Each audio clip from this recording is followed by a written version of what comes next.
Thank you for tuning in. Our next presenter is Tony Busseri, President and CEO of Route1. Mr. Busseri, you may begin. Thank you. Good afternoon, everybody.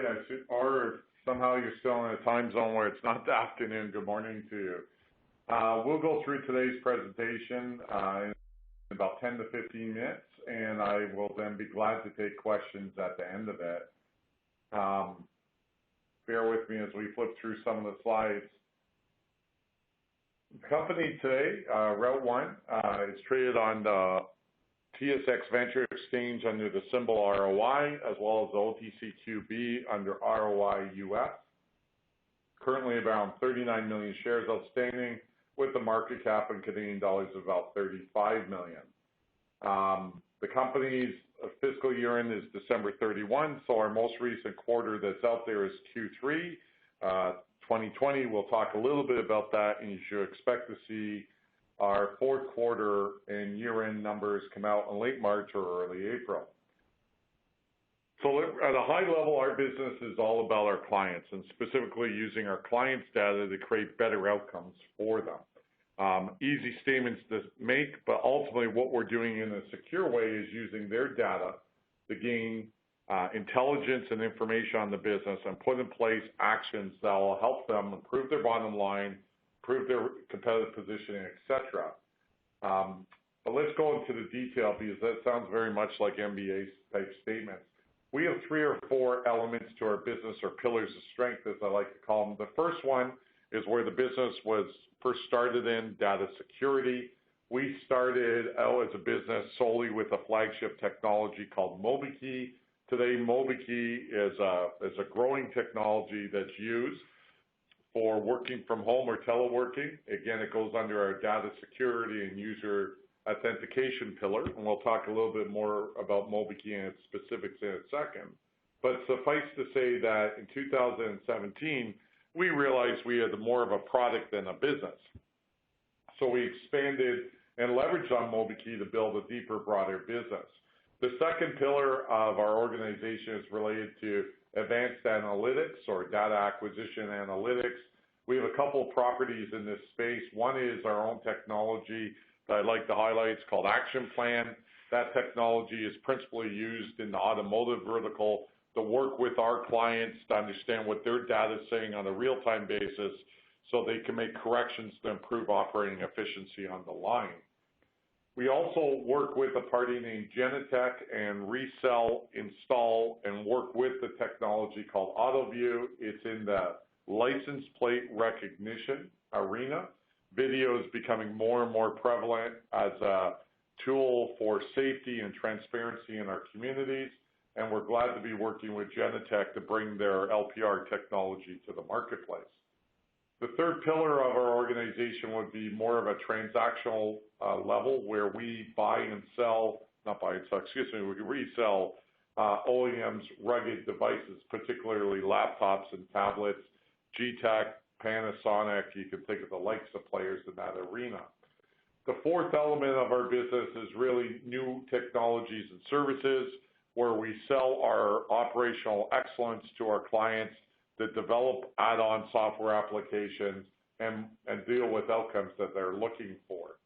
All in all, this leads to a business that has us working in multiple different verticals, the largest of which is the federal government. We also are a strong active participant in the public safety marketplace at the state and local level, and then we're involved with a few different industry verticals led principally by banking and oil and gas. But the 2020 year, which this slide's all about, really had a major impact on us as a business, as it did just about everybody from a citizen to a business. What wound up happening with the pandemic is our MobiKEY technology, our flagship technology, went into much greater demand, which led to increased sales. MobiKEY is sold as a service, or software as a service, which means you pay for an annual subscription. We were able to grow our book of business in this area almost by double, and we'll talk more about that in a second. We also saw the social unrest in late June lead to a number of different initiatives being taken around law enforcement or community safety. and that's led to opportunities in the license plate recognition technology arena, as well as body-worn cameras for us. So anything related to video and communities that create open, safer communities for us is an interesting opportunity for us. And then obviously the federal election here in the U.S. and the change in the White House, as interesting as that's been over the last 100 days, there will be a directional change around how tax dollars are spent and policy is deployed. So 2020 was a major year for us. We think 21 is going to be a great year for us as we advance our business model and execute on it. So let's talk a little bit now about MobiKEY, and first off, our service delivery platform that all our technologies leverage. MobiNET is our private cloud infrastructure. It's a service delivery platform delivering MobiKEY, Action Plan, Drive ID, Screen Stop. All our software applications are delivered through this platform. And what's really neat about this platform is it's a fully accredited platform. When used by our federal government, that name changes from MobiNET to DEFAMET. It's an accredited platform with the Office of the Secretary of Defense at the Pentagon, Department of the Navy. It's a used technology with a lot of confidence and trust in its data security principles. A little bit about the MobiKEY technology. Again, we like to call it the un-VPN technology. It's a completely different approach to teleworking, remote access, work from home, where your data doesn't come with you from one node to a new node, which is your mobile or remote device. Without going into a lot of technical details, it is the safest way and most secure way to deliver mobility to a workforce that can no longer go into the office. We have had a lot of success with this technology as it pertains to the U.S. federal government on the civilian and the defense side, and we've had a lot of success over the last 9 months related to the financial services community and the deployment of the technology. This chart's an interesting one for us because I often get asked, what was the impact during the 2020 year for you? Well, simply put, we grew our user base from 12,000 to about 20,000 users, and we took that recurring revenue on a monthly basis from about 400,000 to now north of 700,000 or thereabouts, and it was very productive with us. We expect continued growth with the U.S. Department of Defense and other civilian agencies during the course of 2021. That should dramatically move the needle both on number of paid users as well as the revenue per month that we generate from this software application. If you followed us for a little bit, you know that we often talk about our largest client related to MobiKEY users, and that's the U.S. Navy or Department of the Navy. And for a while now, we've been talking about updating that infrastructure, that private cloud infrastructure. And so if you've been following with us, you'll be pleased to note that the ATO, or the authority for that technology, was approved in late October, and that then the infrastructure was deployed and went live in late December. This is a big win for us. More importantly, it's a big win for our client using our technology. We're one of their important technologies for working from home. We expect significant growth with the Navy in the 2021 year. Shifting away from data security and the MobiKEY technology, would like to highlight a little bit the advanced analytics technology that we work with, manufactured by Genetec, called AutoView. It's a leader in license plate recognition technology. Think of two applications principally. One is parking, where that technology is used to ensure that the parking lot operator uses all the blacktop and the space that's available, and ensures that the right cars are being able to access the parking spaces. From a law enforcement or public safety perspective, license plate recognition technology can be deployed in a mobile sense, on a police vehicle, or on a fixed sense on a light standard, pole, etc., used for parking infractions, but also used for public safety. Think of Amber Alert and our ability to quickly track a plate where there may be a child that's been abducted. Think about being able to track plates of parties that we may want to pull over or talk to simply because there's a warrant out for them, etc. Video in our communities is a great way of being able to know what's going on within them without necessarily having to increase the number of law enforcement officers. What we're seeing here in America is dollars in some sense move away from traditional policing, being put into other civilian groups at the local level, and they're deploying LPR, license plate recognition technology. We see significant growth area there. One of the reasons it's really exciting for us is when we do deploy with a university or a law enforcement group or a civilian group at a community, they're generally 3 to 5 year contracts. Yes, there's the upfront opportunity related to installing the hardware and being out in the field and setting up the cameras, etc. But the hosting of the data, the analyzing of the data, servicing the clients, developing software applications for them to integrate the data that's coming out of LPR with other software applications is quite exciting for us and allows us to have a good, strong, recurring revenue base coming out of LPR. The current slide just highlights, again, a press release that we had in, I think it was June of 20, where we announced we had won a contract opportunity with the California Department of General Services, where it allows any community group in the state of California to procure LPR through this contract vehicle without having to go up to bid. The incumbent prior to us was Motorola's Vigilant. We're excited about the opportunity with not just the California Highway Patrol, but other groups within the state, and this should be a good catalyst for growth for us and an example of what we can do in the LPR side. If we talk real quickly about our own Advanced Analytics Technology Action Plan, I touched on that earlier. It's an opportunity for us to work with the Tier 1 parts manufacturing groups, and they're looking for better profitability, lower costs, more uptime related to their lines. We're effectively extracting data from their PLCs on a real-time basis and delivering it back to them. So again, they know which electrical inputs are acting outside of the parameters they had programmed them to, and then identifying which input has the greatest value to fix right away. In some ways, it's our little dabbling in the industrial Internet of Things. Quite often people say, well, Tony, this isn't artificial intelligence or machine learning, and I like to remind people that quite candidly, corporate America needs to first of all use the data they're currently generating before they look at using that data to make the guess or to make, not guess, but prognosticate about what will happen in the future going forward.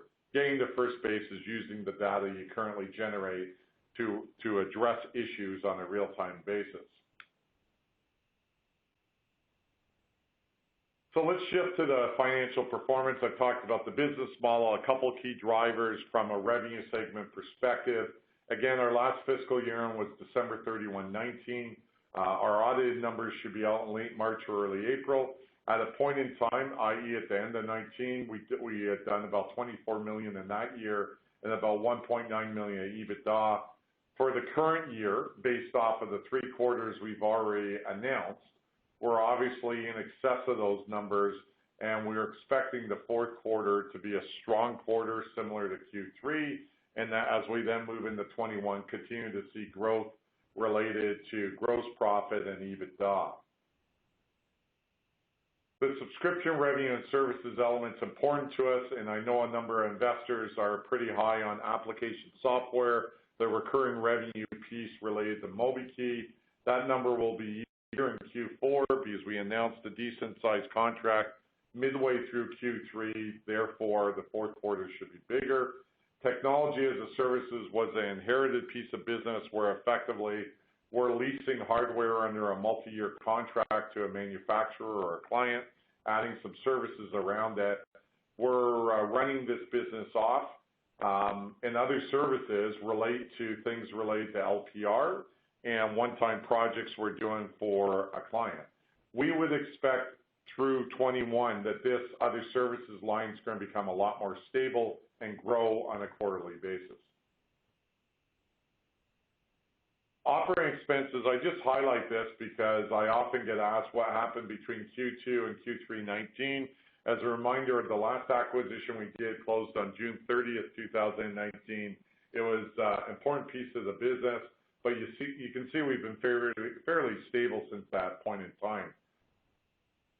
More importantly, we use this metric, gross profit, dollars generated, divided by marketing cost ratio, a sales and marketing cost ratio. This is important. One, if you are growing, you not only want to add, you want to add more of gross profit, free cash flow to the direct costs or the costs you're incurring. So I like to point out the second quarter of 19 to the third quarter of 20, we've seen that grow from about 2.66 gross profit dollars to every one sales and marketing cost dollar, now to 3.29. We continue to expect to see growth in this area, which is our efficiency as a management team of adding profitable sales without having to add an equal amount of dollars relative to sales and marketing. The balance sheet, like most balance sheets, the companies are a little smaller. IFRS or US GAAP have caused the interesting way of reporting deferred revenue, which is when parties pay annually in advance for the use of your software application. You get the pleasure of recording that as a current liability. So that's broken out for you. I think the other thing I'd point out, some of our other current assets are related to property leases. We have 4 or 5 locations around America and Canada where our engineering teams, help desk teams, and other professionals sit. And then as a result of the capital raise we did in early December, obviously our third-party debt has shrunk quite a bit. We do still have some seller's notes outstanding, but we're in a really strong position to move ahead with the acquisition growth we've discussed that we expect to get done, in early 21. Since we reported Q3 results in late November, there has been a few things I do want to highlight and then real quickly talk about growth. One is we had our annual AGM. The same directors were re-elected. No changes there. We did close the private placement for $3 million, which is effectively, as the stock price has been trading up, we took a little bit of money, put it in the bank for the next acquisition. And then one for some of our shareholders I'll be seeing positively and others maybe not as much. The litigation between AirWatch, VMware, and ourselves was resolved at the end of December. At a point in time a few years back, we obviously initiated the action against AirWatch, owned by VMware, feeling that they had infringed on one of our MobiKEY patents. At a point in time, we felt we were having good success on this. We had a financial partner that was willing to invest in it. Ultimately, a judge was changed, and I'm not making any representations about that, but about that time, then some of our successes changed with it.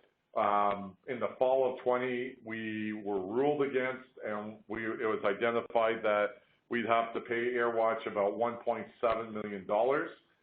As a result of the settlement we announced, that was reduced to 1.4. It was a global settlement, so the Canadian action was also put to bed. So on our financials in 2021, we shouldn't expect to see any positive or negative related to this action because it was all resolved during the fourth quarter of 20. So real quickly before we take some questions, the management team of the company is comprised of myself, Pete Chodis, and then 2 of the smarter mathematicians and technologists I feel, Jerry Owanski and Jamie Incatero. They're critical when we deal with federal government information assurance officers, often thinking outside the box and better understanding cryptology than I ever will. These guys are key drivers to our business. Board of directors is led by the past premier of the province of Ontario, a recent winner of the Order of Ontario, Michael Harris. If you're American, a premier is very similar to a state governor, so influential with a deep set of relationships. The other 2 folks I would highlight are the retired generals on our board. Both of them allow us to better understand the perspective of the Department of Defense and access some people a little quicker than we may otherwise. So the very last slide I'll talk about today and then take your questions. From pivot to strong execution. What's not talked here is the 8th element of growth, and that's M&A. I've been outspoken about this. I expect that we'll close on a first deal during the first quarter of 21 and a second deal hopefully shortly thereafter. We do expect to see growth in MobiKEY. We expect to see growth in MobiKEY as a result of the new Department of Navy private cloud infrastructure being in place. We do expect to see growth coming out of our LPR investment, California and other states. And I could go on here. I just think fundamentally we're at an interesting stage, and 21 should be a much stronger year. I've even alluded to that I would hope that we'd be able to exit the year at a size that's close, if not greater than, double to where we are today as it pertains to most of our P&L metrics, revenue and GP and EBITDA. So at this time, I'll gladly take questions. I'm just going to flip here to the Q&A tab, and if you have a question, please key it in. It looks like there's 4 questions, so let me read them out and answer them. Could you see the range of expected growth of MobiKEY users in 2021? Sean, thanks for the question. I'm not a big advocate of giving forward-looking statements, except to say that we would certainly hope to grow by 2,500 to 5,000 new users, at least in 2021 from MobiKEY. Some of that gets down to the timing of when the government procures, and we also have the change in the White House, and we'll want to make sure that the policy directions stay consistent. Let me flip on to the next question, another one coming from Sean. Has there been a recent positive impact to your business stemming from the cybersecurity incidents in the U.S.? You know, cybersecurity, Sean, is a large umbrella. A lot of things get captured in that area. Our business and no business really pivots off of a data breach. Data breach highlights risks in historical and antiquated approaches to a bunch of things: user authentication, mobility, network security, etc. You know, a ransomware attack, as an example, isn't something we would be able to deal with. So I think the positive here, the more highlighting there is around cybersecurity or data breaches, the more helpful it is. I would say to you that COVID-19 has re-highlighted the opportunity for enterprise and government to make a strong, serious investment around data security principles, whether data is in use, in transit, or at rest. A couple more questions here. How does the FIDO Alliance keys affect your growth, if at all? I think it's Raul or Ralph, excuse me. It does not. Can you expand on the fraud you reported that was perpetrated on Route1 in the third quarter? We announced that ourselves and a number of organizations, according to the FBI, were targeted by a criminal group out of the Turkey area. And what transpired there is they misrepresented their healthcare network and had us send some rugged devices to what they claimed to be a data storage location because you couldn't go on site at the healthcare centers because of COVID.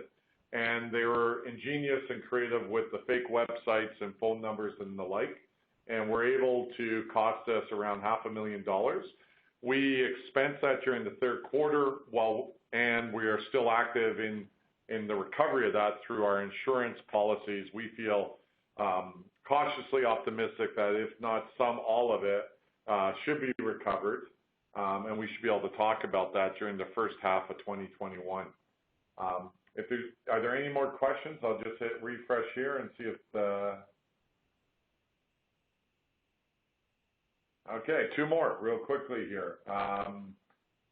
What changed in the business that caused the gross margins to decline from the higher levels of 17 and prior? Well, look, simply put, folks, we got into added a transactional line of business, and that being selling of rugged devices, and that's going to impact your margins when it's not your own intellectual property that you're selling. So our margins should fluctuate between 30 and 45 or 50% in any one quarter. We don't manage off a margin. We manage off of the absolute cash flow we derive, and then again, the important metric, which is called gross profit to sales and marketing dollars invested. Another question here, and the last one I have: what benefits to customers have you seen who have used your data visualization product? Thanks for the question, Alex. I guess at this particular point in time, we use data visualization or the rugged device resell as a bit of a Trojan horse model. What is that? I'm glad to make the cash flow. We like calling it rocket fuel. in that element of the business. It's great. It's also great to build a deep trusted relationship with a public safety group where we can then bring to them LPR or body-worn cameras or other technologies that have a higher margin and greater profitability. So I would say to you, the intent in data visualization is taking advantage of a relationship, capturing all the profit from that relationship, but using those new introductions to bring so much more to that relationship. Those are the 6 questions, and I've hit the 25-minute mark, and the operator told me to be as close to 25 minutes as I can, so I'm done right now, and I'll turn this back over to the organizing committee. Ladies and gentlemen, we thank you for your participation. That will conclude the webcast. Thank you.